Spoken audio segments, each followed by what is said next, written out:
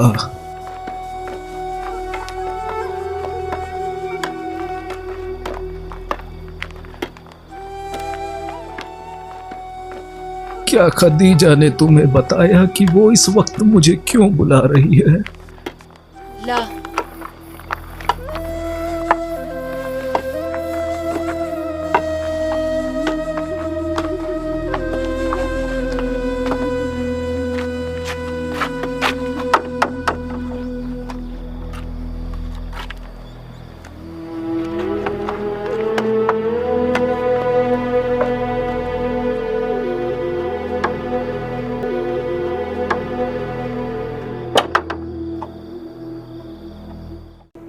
अगर तुम मुझे सच बता रहे हो तो ये वही फरिश्ता है जो मूसा पर भी भेजा गया था। जो भी ऊपर वाले का वो फरमान लेके आया है, लोगों ने उसकी खिलाफत की है। मैं दुआ करूंगा कि ऊपर वाला मुझे इतनी जिंदगी बख्श दे कि मुश्किल की उस घड़ी में मैं तुम्हारे साथ रहूं।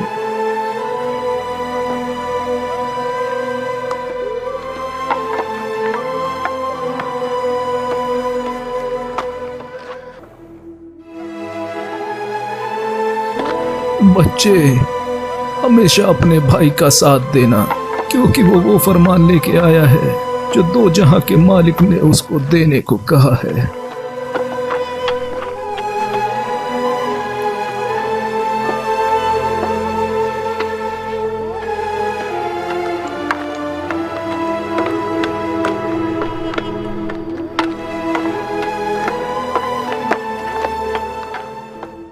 लगता है अभी जाते जाते बहुत कुछ देखना बाकी है।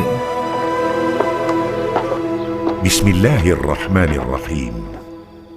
या अय्युहल मुद्दत्थिर क़ुम फ़अन्ज़िर व रब्बक फ़कब्बिर व थियाबक फ़तहहिर वर्रुज्ज़ फ़हजुर वला तमनुन तस्तक्थिर। सदक़ल्लाहुल अज़ीम।